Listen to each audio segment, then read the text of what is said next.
Chapter 3, Part 2. "Give them back," she cried, reaching for the whistle. I moved forward and seized her shoulders. "I don't have them," I said. "I was just making an observation." She relaxed a bit, then began to cry, and I pushed her back down, gently, into the chair. "I thought you meant you'd taken the ones I had left," she said, rather than just making a nasty and obvious comment. I didn't apologize. It didn't seem right that I should have to. "How far did you get?" "Not far at all." And she laughed and regarded me with a new light in her eyes. "I see what you've done now, Corwin," she said, and I lit a cigarette in order to cover any sort of need for a reply. "Some of those things were yours, weren't they? You blocked my way to Amber before you came here, didn't you? You knew I'd go to Eric. But I can't now. I'll have to wait till he comes to me." "Clever. You want to draw him here, don't you?" "He'll send a messenger, though. He won't come himself." There was a strange tone of admiration in the voice of this woman who was admitting she'd just try to sell me out to my enemy, and still would, given half a chance, as she talked about something she thought I'd done, which had thrown a monkey wrench into her plans. How could anyone be so admittedly Machiavellian in the presence of a proposed victim? The answer rang back immediately from the depths of my mind. It is the way of our kind. We don't have to be subtle with each other, though I thought she lacked somewhat the finesse of a true professional. "Do you think I'm stupid, Flora?" I asked. "Do you think I came here just for purposes of waiting around for you to hand me over to Eric? Whatever you ran into, it served you right. All right, I don't play in your league, but you're in exile too. That shows you weren't so smart." Somehow her words burned, and I knew they were wrong. "Like hell I am," I said. She laughed again. "I knew that would get a rise out of you," she said.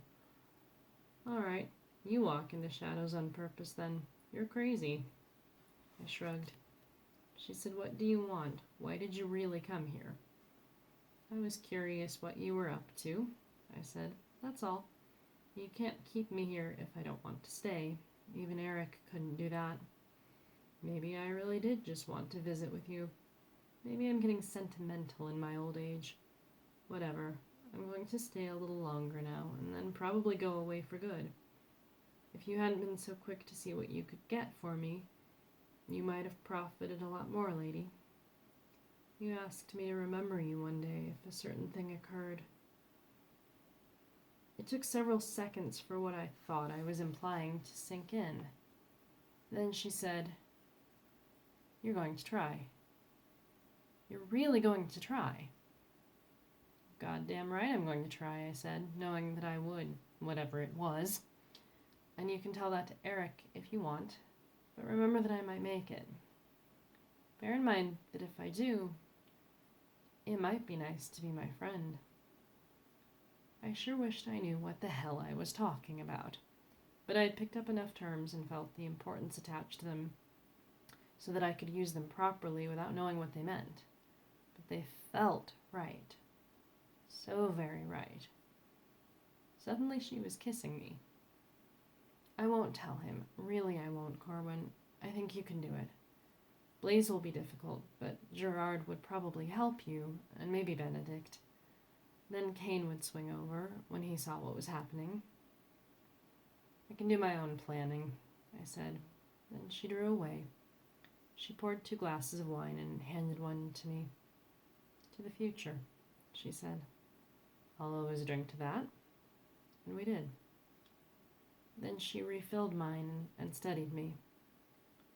"It had to be Eric, Blaze, or you," she said.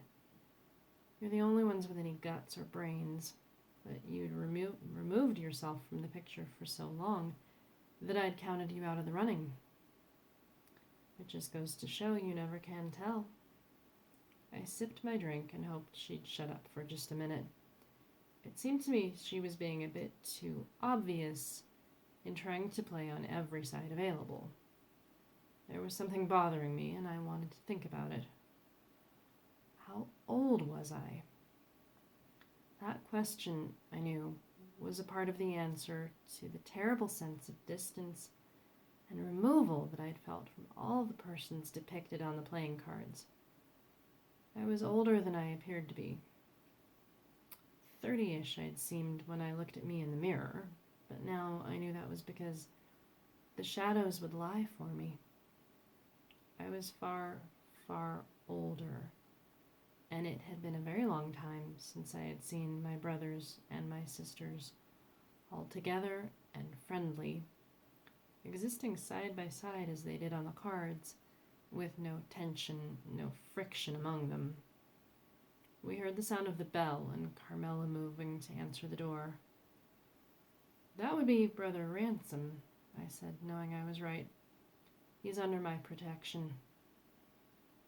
Her eyes widened, then she smiled as though she appreciated some clever thing I had done. I hadn't, of course, but I was glad to let her think so. It made me feel safer.